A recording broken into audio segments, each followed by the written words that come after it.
Everybody, this is Meenakshi. तो इस video में हम लोग शुरू करने वाले हैं व्हाट आर माइक्रो ऑर्गेनिजम्स। पिछले के 2 पार्ट्स में हमने पढ़ रहे थे चैप्टर 2 साइंस का, the invisible world beyond our naked eyes. हम आधा चैप्टर लगभग पढ़ चुके हैं। पिछले पार्ट में थोड़ा सा रिवाइज करा दूँ तो हम लोग पढ़ रहे थे मल्टी सेलुलर ऑर्गेनिजम्स के बारे में और यूनिसेलुलर।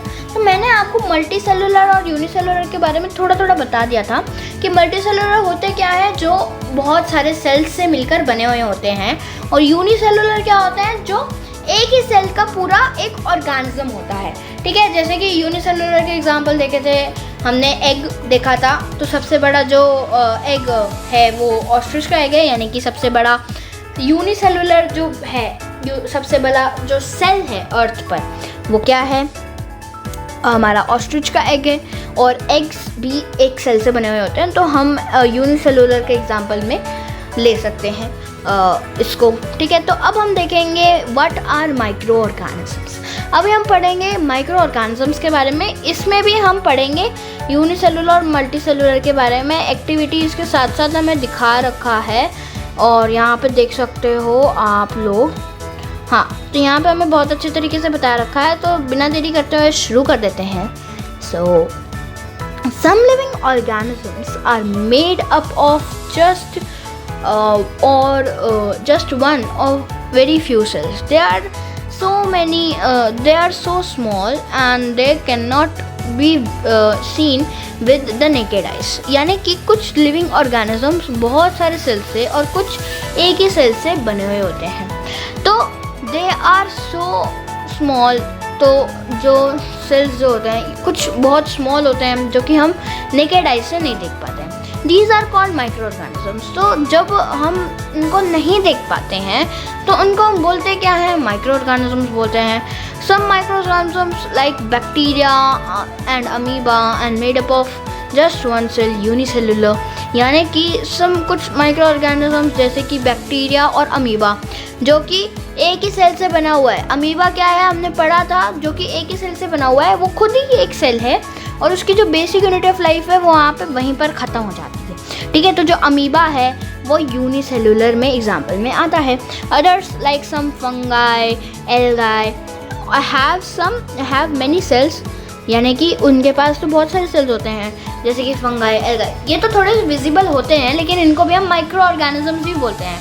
विजिबल कैसे हो जाता है, जब उनकी तादाद बढ़ जाती है तब वो हमें विजिबल होते हैं। एक सेल में एक जब ऑर्गेनिज्म होता है, वो फंगाई का जब एक ऑर्गेनिज्म होता है तब हमें वो दिखता नहीं है, तभी उनको हम माइक्रो ऑर्गेनिज्म बोलते हैं। और फंगाई और जो एल्गाई है ये मल्टी सेलुलर है, इनको देखना। ठीक है, they are found all around us, यानी कि ये हमें कहीं पर भी दिख जाते हैं, यानी कि कहीं भी दिख जाते हैं, जैसे कि वाटर में, सॉइल में, एयर में, and even inside our body. हमारी बॉडी के अंदर भी हैं ये सेल्स, लेकिन ये रिएक्ट क्यों नहीं करते, क्योंकि हमारी बॉडी के अंदर जो सेल्स हैं वो इससे लड़ते हैं। नहीं, तुम्हारी बॉडी में कैसे हो ये वो, तो मतलब लड़ते हैं ऐसे करके। ठीक है, so are found all around us in water. हाँ ठीक है, but what do their cells look like, यानी कि अब उनके जो सेल्स हैं वो दिखते कैसे हैं।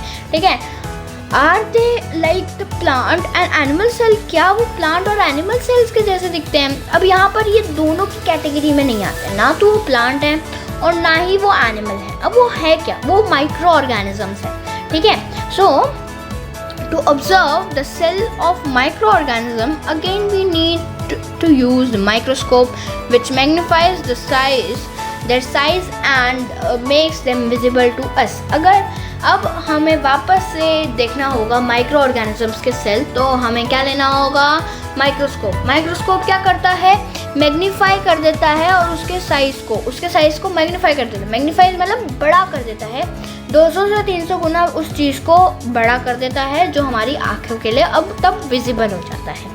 ठीक है, scientist have also created a low cost foldable paper microscope और फोल्डेबल स्कोप। यानी कि अब साइंटिस्ट ने लो कॉस्ट का एक माइक्रोस्कोप बनाया है, जिसको हम फोल्डेबल पेपर माइक्रोस्कोप बोल सकते हैं और एक फोल्डेबल स्कोप बोल सकते हैं, फोल्ड स्कोप बोल सकते हैं। Fold scope may not provide the same level of details like a high powered laboratory microscope, यानी कि फोल्ड स्कोप इतनी अच्छी तरीके से डिटेल्ड डिटेल चीज़ें नहीं दिखा पाता है, लेकिन जितना हाई पावर्ड लाइब्रेटरी माइक्रोस्कोप दिखाता है। However these make microscopic world accessible to many people, यानी कि लेकिन ये जो फोल्डस्कोप होते हैं ये चीज़ें तो दिखा पाते हैं कम से कम, कि मतलब हाँ ये चीज़ें दिखती क्या है, ठीक है। तो अब हम देखेंगे, let us now take a closer look at the fascinating world of microscopes या माइक्रोब्स, यानी कि अब हम देखेंगे माइक्रोब्स की कुछ फैसिनेटिंग वर्ल्ड्स के बारे में। तो इस एक्टिविटी में बताया गया कि तुम कैसे करके कैसे ये सब देख सकते हो, ठीक है। तो let us study a group of 8 class 30 collection information. हाँ, तो ये भी एक्टिविटीज़ हैं। यहाँ पे हम आ जाते हैं सीधा टेबल 2.1 पे, जिसमें organisms present in the pond हम देखने वाले हैं। तो डायग्राम प्लस रिमार्क्स इसके क्या क्या हैं, कैसे कैसे होता है, वो सब हमें ओके। सो यहाँ पर अभी हमने कलर भी चेंज कर लिया है और अभी हम देखने वाले हैं इनके डायग्राम के साथ साथ इनके रिमार्क्स। सो सबसे पहला डायग्राम है हमारा अमीबा, जो कि प्रोटोजोआ की कैटेगरी में आता है। अब यहाँ पे प्रोटोजोआ क्या है ये अब हम आगे पढ़ते हैं साथ साथ में। पहले हम यहाँ पे इनका डायग्राम देख लेते हैं। अमीबा कुछ मतलब अमीबा की शेप ही प्रॉपर नहीं होती है, वो कैसे भी दिख सकता है, उसका शेप ऐसे भी हो सकता है, उसका शेप वैसे कुछ तरीके से हो सकता है, ठीक है।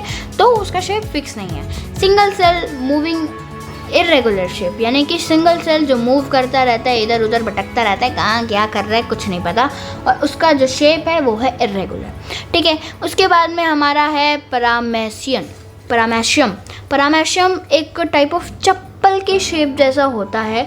Single cell moves from one place to another, movement takes place with the help of specialise structure, यानी कि उसके स्पेशलाइज स्ट्रक्चर। अब वो मूव कैसे करता है, हमें अमीबा का तो पता है कि वो मूव कैसे करता है, लेकिन इसमें देखो ये जो छोटे छोटे जो बाल दिखाई दे रहे हैं इसमें, ये इसको हेल्प करते हैं मूव करने के लिए, मूवमेंट को हेल्प करते हैं इसके, ठीक है। तो इसके स्पेशलाइज स्ट्रक्चर ने इसको हेल्प किया है इसको मूव करने के लिए। ये भी एक सिंगल सेल ही है और जगह से जगह मूव करता रहता है, लेकिन इसकी शेप ना इरेगुलर नहीं है अमीबा की तरह, इसकी शेप फिक्स है, ठीक है। अब दूसरा जो ये भी पैरामेशियम जो है ये भी एक प्रोटोजोआ की कैटेगरी में ही आता है। अब दूसरा है एल्गाई, तीसरा जो है वो एल्गाई है।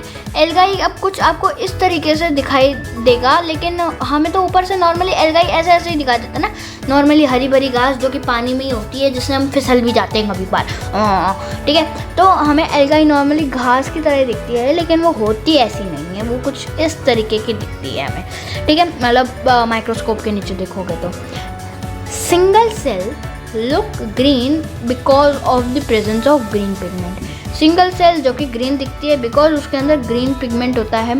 Movement take place with the help of specialise structure, यानी कि इसके स्पेशलाइज स्ट्रक्चर की वजह से मूवमेंट टेक प्लेस होती है, ठीक है। यहाँ पे हमें बस बताया गया है कि क्या क्या होता है इनमें, ठीक है। उसके बाद में ब्रेड मोल्ड के बारे में बताया गया है, जो कि एक टाइप ऑफ मतलब जो फंगी होता है वो बताया गया है। Branched filament without chlorophyll having scale like structure, sac like structure, यानी कि ब्रांच फिलामेंट होता है इसका, ब्रांच जैसे ये देखो ब्रांच लाइक फिलामेंट होता है इसका, और विदाउट क्लोरोफिल फिलामेंट, अच्छा फिलामेंट बोला गया है यहाँ पे, फिलामेंट इसका अंदर होता होगा, हाँ शायद से बाहर भी है। ब्रांच फिलामेंट विदाउट क्लोरोफिल नहीं है, देखो यहाँ पे ग्रीन नहीं दिखाई दे रही है ये, तो ब्रांच जैसे कि आपने देखा ब्रेड लिखा है ना, हाँ तो ब्रेड है, ब्रेड में आपको कभी कभार कुछ फंगस जैसे लगी हुई दिख जाती है, तो वो होती क्या है, कहीं कहीं थोड़ी सी ग्रीन होती है, कहीं कहीं थोड़ी सी ब्राउन होती है, तो वो यही होती है, ठीक है, जिसका सैक लाइक स्ट्रक्चर होता है थोड़ा थोड़ा। हम देखा तो नहीं है अभी जैसे जूम करके, हाँ ये गोल है, नहीं यार ये तो ऐसे नहीं देखा ना, तो मतलब हमें लगी हुई दिखाई दे रही है, बस वही क्या है। अब यहाँ पे मोल्ड दिया गया, ब्रेड मोल्ड दिया था, अब यहाँ पे मोल्ड दिया गया है, फंगाई का ही है, इसमें ब्रांच फिलामेंट होता है without chlorophyll having brush like structure. अब दोनों में क्या है, इसका सैक लाइक स्ट्रक्चर होता है और इसका ब्रश लाइक स्ट्रक्चर होता है, जैसे कि आपको दिख भी रहा है यहाँ पर ब्रश लाइक स्ट्रक्चर है। नेक्स्ट है हमारा algae, spherical presence of chlorophyll a green pigment. Spherical होते हैं ये थोड़े थोड़े, मतलब गोल गोल टाइप के होते हैं। प्रेजेंस ऑफ क्लोरोफिल का प्रेजेंट है ग्रीन पिगमेंट, ठीक है। यहाँ पर नेक्स्ट है बैक्टीरिया, जिसके जो शेप्स हैं फिक्स नहीं, मतलब जैसे कि कुछ स्पिंडल टाइप हो सकते हैं, कुछ स्पेरिकल हो सकते हैं, रॉड टाइप शेप हो सकते हैं, हेयर लाइक स्ट्रक्चर हो सकता है इन सब का, many small hair like projection around the cell, यानी कि ऐसा करके कुछ शेप है इनका, जैसा भी है, लंबा वंबा सांप जैसा है। इनके बाहर बाल टाइप तो कुछ होंगे, बाल ऐसे करके होंगे इनमें, तो इनको हम बैक्टीरिया बोलते हैं। अब ये जो हमने देखा ये होते क्या है, ये हमने देखे माइक्रो ऑर्गेनिजम्स के कुछ टाइप्स। माइक्रो ऑर्गेनिजम्स के टोटल 4 टाइप्स होते हैं। एक तो होता है प्रोटोजोआ, एक होता है एल्गाई, एक होता है फंगस और एक होता है बैक्टीरिया। तो कौन कौन से देखे हमने, लिख लेती हूँ। देखो, प्रोटोजोआ,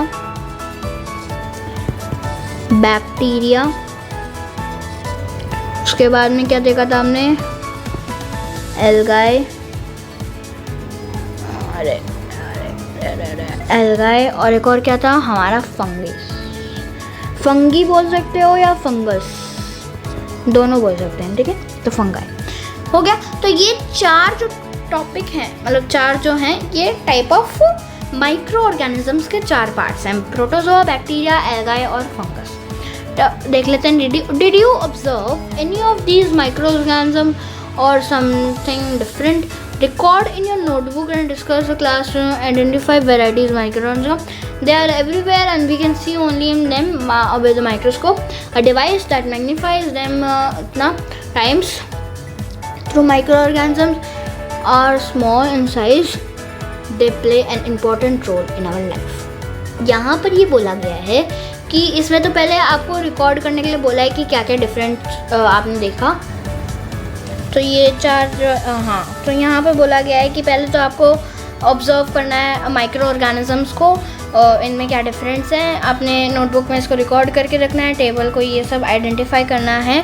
उसके बाद में माइक्रोस्कोप के बारे में ही बता रखा है कि एक डिवाइस है जो कि एक चीज़ को 100 से 400 टाइम गुना बड़ा कर सकता है।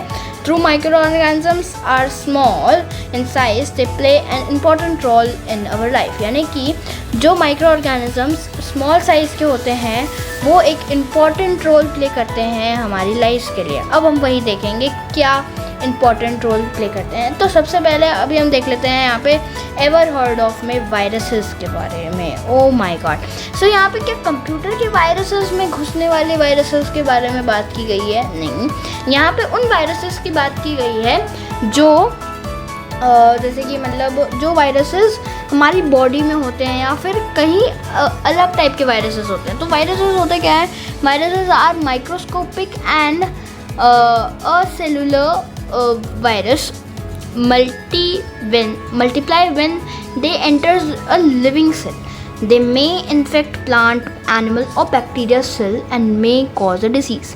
हाँ, तो वायरसेस होते क्या है कि एक ये असेलुलर माइक्रोस्कोपिक क्रिएचर है जहाँ पर ये सिर्फ तभी मल्टीप्लाई करता है जब ये किसी लिविंग सेल में एंटर कर रहा हो, यानी कि जो सेल जिंदा हो उसमें वो जब एंटर करता है तो इसको हम तभी वो मल्टीप्लाई करता है। उसके बाद में दे इन्फेक्ट प्लांट्स, यानी कि वो प्लांट्स को, एनिमल्स को, बैक्टीरिया सेल्स को भी इन्फेक्ट कर सकता है और प्लस में डिजीज़ भी कॉज कर सकता है। तो ये होते हैं viruses. So how we are connected to microbes. अब यहाँ पर हमें समझना है कि हम कैसे माइक्रोब से कनेक्टेड है, ठीक है। तो can we find micro organisms in other places too? Can we find micro organisms in other places too, यानी कि क्या हम माइक्रो ऑर्गेनिजम्स को अदर प्लेसेस पे भी फाइंड कर सकते हैं? Let us discuss, let's have a discussion. Have you ever seen a lemon, tomato, orange or any other food item rot after being left outside for some times? यानी कि कभी आपने देखा है लेमन, टमाटो या ऑरेंज और कोई other fruit जो कि रखा गया हो बाहर कुछ समय के लिए, और if yes you may have notice a powdery or cotton like growth on them. यानी कि हाँ, कभी कभार कुछ दिनों के लिए कुछ चीज़ें जब बाहर रह जाती हैं और ख़राब होने, सड़ने लग जाती हैं, तो कुछ इस टाइप का फंगस आ जाता है उसके ऊपर, कॉटन टाइप, एकदम फरिश या फिर ग्रीनिश टाइप का आ जाता है उनके ऊपर, पाउडरी टाइप कुछ आ जाता है। ये होता क्या है? This happens because they have been infected by microbes. यानी कि ये इसलिए होता है क्योंकि जो चीज़ें हैं जो सड़ चुकी हैं, जो गल चुकी हैं कुछ इस तरीके से, वो किन से इन्फेक्ट की गई हैं? ये माइक्रोब से इन्फेक्ट की गई हैं। But where these microbes come from, यानी कि अब ये रहते कहाँ हैं भाई? हमने तो एकदम साफ जगह पे, साफ़ सुथरी जगह पे रखा हुआ था, तो ये माइक्रोब्स आते कहाँ से हैं? How did they come in contact with food, यानी कि ये फूड के कॉन्टैक्ट में कैसे आ जाते हैं? This happen because micro organisms can be found everywhere. अब यहाँ पर देखो ये बोला गया है कि जो माइक्रो ऑर्गेनिजम्स हैं सिर्फ गंदी जगहों पर ही नहीं पाए जाते हैं, वो हर जगह पाए जाते हैं। Been the soil, air, water और इवन इन फूड समटाइम्स, और कभी कभार फूड्स में भी होते हैं। you can see foldscope, you can use foldscope or a microscope to explore surface of leaves, stems, root or any other part to see them। यानी कि आप फोल्डस्कोप और माइक्रोस्कोप को यूज़ कर सकते हो इन सब चीज़ों को एक्सप्लोर करने के लिए। यहाँ पर हमें एक कन्वर्सेशन दे रखी है साइड में, इस पर एक बार नज़र डाल लेते हैं। तो यहाँ पर ये जो लड़की है ये पूछती है, but why do microorganisms not infect pickles and मुरब्बास। हाँ ये देखो ये क्वेश्चन है काम का। अब यहाँ पे ये पूछा गया है कि हमारे फ्रूट्स, वेजिटेबल्स, कुछ भी चीज़ें हैं ब्रेड पे आसानी से फंगस या फिर जो क्या कहते हैं जो माइक्रो ऑर्गेनिजम्स हैं वो उसको इन्फेक्ट कर देते हैं, यानी कि उसके ऊपर आ जाते हैं। क्योंकि जो माइक्रो ऑर्गेनिज्म है कभी भी कहीं भी प्रेजेंट होते हैं, तो ये पिकल्स और मुरब्बास के अंदर इन्फेक्ट क्यों नहीं करते हैं? अब यहाँ पर ये जो है लड़का राम मैंने इसका नाम दे दिया, ठीक है। तो ये बताता है हमें, this is because you add many spices with salt और sugar to it which act as a preservatives. यानी कि हम इन मुरब्बास और पिकल्स में ज़्यादा से ज़्यादा स्पाइसेस या सॉल्ट के साथ या फिर चीनी के साथ, शुगर और सॉल्ट एक ऐसी चीज़ है जो प्रिजर्वेटिव की तरह काम करती है। हाई कॉन्सेंट्रेशन ऑफ सॉल्ट और sugar do not allow these organisms to grow on them. यानी कि जब ज़्यादा से ज़्यादा सॉल्ट और शुगर इनमें एडेड होती है तो ये कैसे एक्ट करते हैं? As a preservatives. और प्रिजर्वेटिव्स क्या करते हैं? जो उनको अलाउ ना कर रहे हो, जो माइक्रो ऑर्गेनिजम्स को अलाउ ना कर रहे हो उनके अंदर ग्रो करने के लिए, ठीक है। तो हमने यहाँ पे देखा कि कैसे पिकल्स और मुरब्बास इन्फेक्ट नहीं होते क्योंकि उनमें ज़्यादा सॉल्ट और शुगर एडेड होती है और वो एज अ प्रिजर्वेटिव्स काम करते हैं। तो ज़्यादा अगर हम सॉल्ट और शुगर डालते हैं तो उनके हाई कॉन्सेंट्रेशन की वजह से जो ऑर्गेनिजम्स हैं वो ग्रो नहीं कर पाते हैं, वो अलाउ नहीं करता है उसके अंदर, ठीक है। उसके बाद में like plants and animals, microorganisms are show great diversity। plants और animals में microorganisms different great diversity दिखाते हैं हमें। some of them, तो ये सारे जो microorganisms हैं show great diversity दिखाते हैं। some of them can even be found in extreme climate conditions, और कुछ इनमें से extreme climate conditions में भी पाए जा सकते हैं, such as hot water spring and and snow cold zone as well as moderate temperature। यानी कि इन कुछ टेम्परेचर्स में जैसे कि स्नो में, स्प्रिंग्स में और स्नो कोल्ड जोन में भी ये पाए जा सकते हैं, मॉडरेट टेम्परेचर में भी। You already know some of these organisms live inside our body. हमें पता ही है कि हमारे जो ऑर्गेनिजम्स हैं वो कुछ हमारी बॉडी के अंदर भी रहते हैं, specially in our gut, specially हमारे गट में।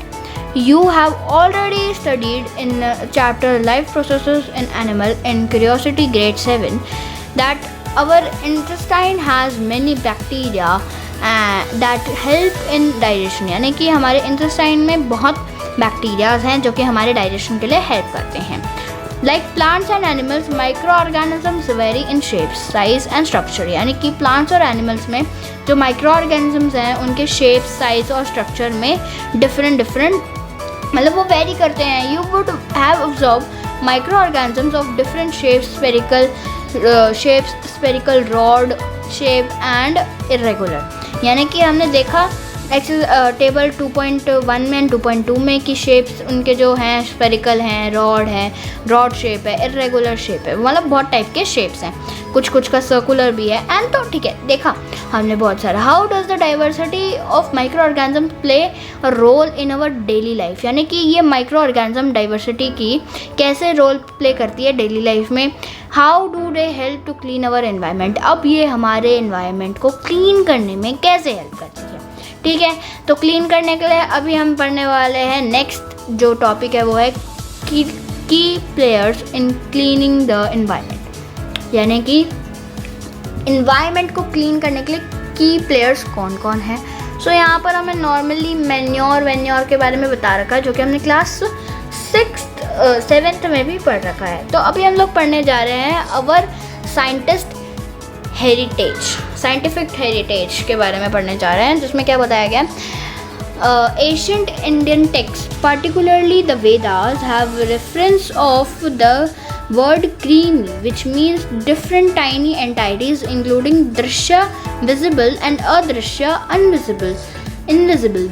Various Vedic texts, Atharvaveda also refers to mentions the beneficial and harmful effects। ठीक है, यहाँ पर बोला क्या गया है कि जो एशियन टेक्स्ट हैं इंडिया के वो बता रहे हैं, पर्टिकुलरली वेदास में वो रेफ़र कर रहे हैं एक वर्ड क्रीमी, जिसका मतलब होता है डिफरेंट टाइनी एंटाइटीज़ जो कि विजिबल हो और इनविजिबल हो, जैसे कि दृश्य और अदृश्य।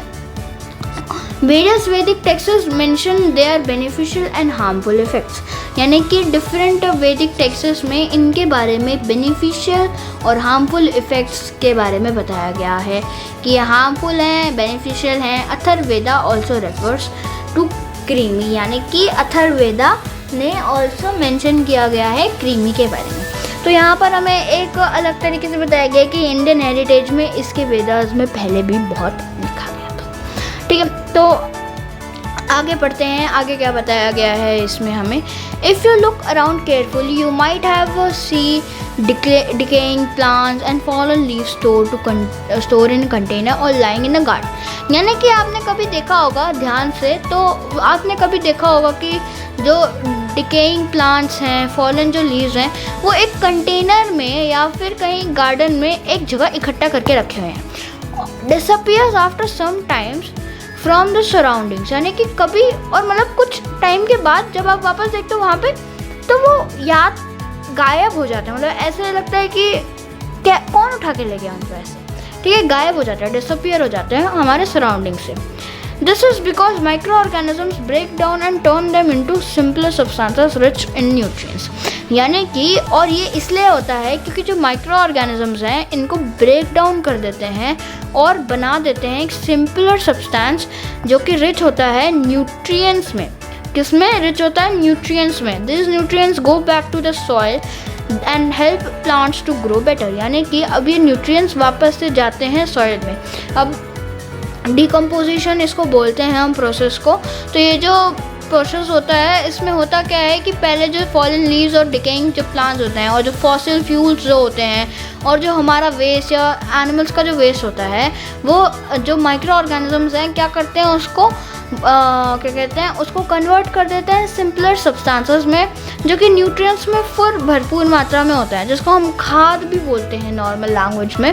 तो ये होता क्या है, ये वापस जब सॉइल में जाते हैं तो ये प्लांट्स को हेल्प करते हैं ग्रो करने में। अच्छा, तो आपने कभी देखा होगा गाँव में जो काऊ डंग होता है और जो पत्ते वत्ते होते हैं उनको जब मिला के अच्छे से, जब हम करते क्या है, गाँव के पहले लोग ये सब पैराडाइज कुछ ऐसे डालते नहीं थे, इसमें प्रिजर्वेटिव्स ये सब नहीं डालते थे। ये सब काऊ डंग्स के मिले हुए नेचुरल जो मैन्योर बनता था ना, वो उसको वहाँ पे जो खेत होता था उसमें डाल के आ जाते थे और मिक्स कर देते थे सॉइल को। तो जिसमें होता क्या था, जो न्यूट्रिएंट्स पहले गायब, मतलब जो क्रॉप पहले उन्होंने उगाया है उससे जो गायब हो रखे थे न्यूट्रिएंट्स, उससे वो मैन्योर से पूरे न्यूट्रिएंट्स आ जाते थे वापस और हेल्प भी कर देते जो नेक्स्ट क्रॉप हम ग्रो कर रहे हैं उसके लिए। ठीक है, उसके बाद में so microbes help recycling the waste and return important nutrient to nature. यानी कि अभी यहाँ पे क्या बोल रहे हैं कि तो माइक्रोब्स होते क्या है, हेल्प करते हैं रिसाइकलिंग में वेस्ट की, और इम्पॉर्टेंट जो न्यूट्रिएंट्स हैं जो गायब हो चुके थे एक बार के लिए किसी प्लांट को उगाने के लिए, वो क्या हो रहे हैं अभी वापस आ रहे हैं नेचर में। Manure formation occurs eight optimal temperature and appropriate moisture level. यानी कि जो मैन्योर का फॉर्मेशन है वो कहाँ ऑकर होता है, वो ऑकर होता है ऑप्टिमल टेम्परेचर में, और एक अप्रोप्रिएट मॉइस्चर लेवल होना चाहिए, तभी ये मैन्योर बन सकता है, वरना नहीं बनेगा। ठीक है, इज़ इट इंटरेस्टिंग? क्या ये इंटरेस्टिंग नहीं है भाई? मेरे को तो ये बहुत इंटरेस्टिंग लगा। By now you must have understood that bacteria and some fungi are types of microorganisms that play an important role in our lives। यानी कि अब हम समझ चुके हैं कि जो बैक्टीरियाज हैं, फंगाई हैं, ये ऐसे तो हमारे फूड में लग जाते हैं तो वो सड़वड़ जाते हैं, लेकिन ये जो माइक्रो ऑर्गेनिजम्स हैं ये हमारी लाइफ्स में एक इम्पॉर्टेंट रोल प्ले करते हैं। जैसे कि हमने ऊपर पढ़ा था कि these micro organisms are essential for us. ठीक है, and guess what, These helpful bacteria can also decompose animal waste like dungs। यानी कि जैसे कि मैंने आपको अभी ऊपर ही बताया था कि ये डंग्स जो वेस्ट होते हैं ये डिकम्पोज एनिमल फॉसिल फ्यूल्स, इन सबको भी क्या कर देते हैं, डिकम्पोज कर देते हैं। From activity 2.7 we can also interfere the microorganism not only help in plant growth but also clean our environment by breaking down the waste। हाँ, तो हमने जैसे ऊपर यहाँ पे इस एक्टिविटी में यही बताया गया था कि कैसे एक मैन्योर बनता है, कैसे फॉर्म होता है। तो इस मैन्योर के थ्रू हमें ये पता चला कि एनिमल्स हमारे एनवायरनमेंट के लिए हेल्पफुल ही नहीं बल्कि हमारे एनवायरनमेंट को साफ भी कर देते हैं। तो इसी के साथ हमारा ये वाला जो टॉपिक है बहुत ही प्यारे तरीके से हो चुका है ख़त्म। अब हम आगे देखते हैं। Now think what would have happen if micro organism did not exist on earth. यानी कि अब क्या होगा अगर हमारे जो माइक्रो ऑर्गेनिजम्स हैं अर्थ पर ही नहीं होंगे। तो एक स्टेप फर्दर में हम देखने वाले हैं कि microbes are as a source of biogas. यहाँ पर अभी हम देखेंगे कि माइक्रो ऑर्गेनिजम्स कैसे एक बायोगैस का सोर्स है। ठीक है, तो वही देखने वाले हैं। Many microorganisms like bacteria and fungi live in an oxygen-free environment। यानी कि बहुत सारे जो माइक्रो ऑर्गेनिजम्स हैं जैसे कि बैक्टीरिया और फंगाई वो लिव करते हैं एक ऑक्सीजन फ्री इन्वायरमेंट में। Some of these bacteria have an ability to decompose plants and animals waste present in the environment or household wastewater। During the process they release mixture of gas containing carbon dioxide and a high proportion of another gas, methane। These gas have been used as a fuel source of cooking, heating, generating electricity and to even run vehicles। यानी कि अब यहाँ पे इस पूरे paragraph में ये बोला गया है कि जो कुछ माइक्रो ऑर्गेनिजम्स हैं जैसे कि बैक्टीरिया, फंगाई, ये एनवायरनमेंट फ्री में रहते हैं। ठीक है, मतलब ऑक्सीजन फ्री एनवायरनमेंट में रहते हैं। और कुछ जो बैक्टीरियाज हैं उनमें एबिलिटी होती है कि प्लांट्स एनिमल्स के वेस्ट को डिकम्पोज कर दिया जाए। ठीक है, जो कि एनवायरनमेंट में प्रेजेंट होता है और जो वेस्ट वाटर्स में भी प्रेजेंट होता है उनमें डाला जाता है। ठीक है, जैसे कि एनारोबिक और एरोबिक जो हमने बैक्टीरियाज पढ़ा था वो जो 7th में पढ़ा था वही। ड्यूरिंग द प्रोसेस, इस प्रोसेस में ये रिलीज़ करते हैं गैस जो कि कंटेन कर रही होती है कार्बन डाइऑक्साइड कंटेन कर रही होती है and a high proportional of another gas. यानी कि एक high proportional of another gas जिसका नाम है मैथिलीन गैस का एक हाई प्रोपोर्शनल ये यूज़ कर रही होती है। This gas has been use as a fuel. ये गैस यूज़ की जाती है एज अ फ्यूल जिसमें हम कुकिंग कर सकते हैं, हीटिंग कर सकते हैं, जनरेट इलेक्ट्रिसिटी कर सकते हैं एंड इवन रन व्हीकल्स। यानी कि व्हीकल्स को भी रन कर सकते हैं हम लोग। तो समझ आ गया कि कैसे जो माइक्रोब्स हैं हमें बायोगैस बनाने में हेल्प कर सकते हैं और क्या क्या चीज़ें हम इनके थ्रू कर सकते हैं, कुकिंग, हीटिंग, जनरेटिंग हीट और इवन रन व्हीकल्स। तो बी अ साइंटिस्ट, यानी कि यहाँ पर अब एक साइंटिस्ट के थ्रू बताया गया है कि क्या क्या होता है। तो आनंदा मोहन चक्रबार्टी 1938 से 2020 तक रहे थे वो लोग। Was a scientist who study bacteria. यानी कि आनंदा मोहन जो थे उन्होंने बैक्टीरिया के बारे में स्टडी की थी, एक साइंटिस्ट है। In 1971 he develop a special bacterium that could break down oil spill, यानी कि उन्होंने 1971 में एक ऐसा बैक्टीरियम डेवलप किया जो कि ऑयल स्पिल यानी कि जो ऑयल है, ऑयल को खाता हो, helping to clean the environment, जिससे हमारा जो इन्वायरमेंट है वो क्लीन रह सके। His discoveries received a patent in 1980, यानी कि उसकी डिस्कवरीज ने एक अलग ही पेटेंट, यानी कि patent is a copyright given to a person so that no one can else copy, यानी कि पेटेंट मिला उसको, यानी इसमें इस एक्टिविटी को कोई कॉपी ना कर सके, कोई और पर्सन इस एक्टिविटी को कॉपी ना कर सके, उसे वो कॉपीराइट मिला, पेटेंट मिला। यूज़ और सेल हिज और हर इन्वेंशन विदाउट परमिशन, यानी कि सेल करना किसी चीज़ को किसी इसके परमिशन के बिना।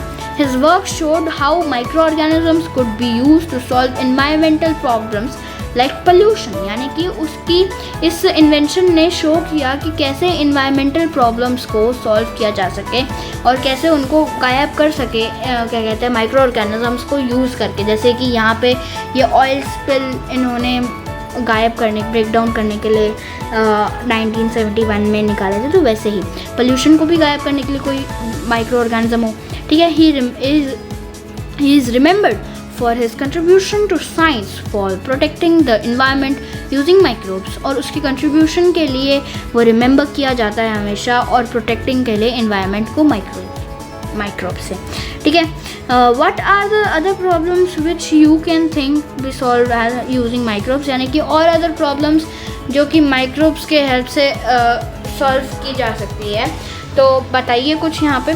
How does the diversity of micro organisms helps in our kitchen, कैसे हमारे डाइवर्सिटी ये माइक्रो ऑर्गेनिजम्स हेल्प करती है किचन में। अब यहाँ पे आप बोलोगे सड़ा हुआ फूड हम क्यों खाएंगे, ठीक है। सो यहाँ पर अभी नेक्स्ट टॉपिक जो है वो हम सॉल्व अभी करेंगे पार्ट 4 में। सो इसी के साथ मेरा जो पार्ट 3 है वो ख़त्म हो चुका है। बिना किसी देरी के करते हुए मैं यहाँ पे बोल देती हूँ थैंक यू।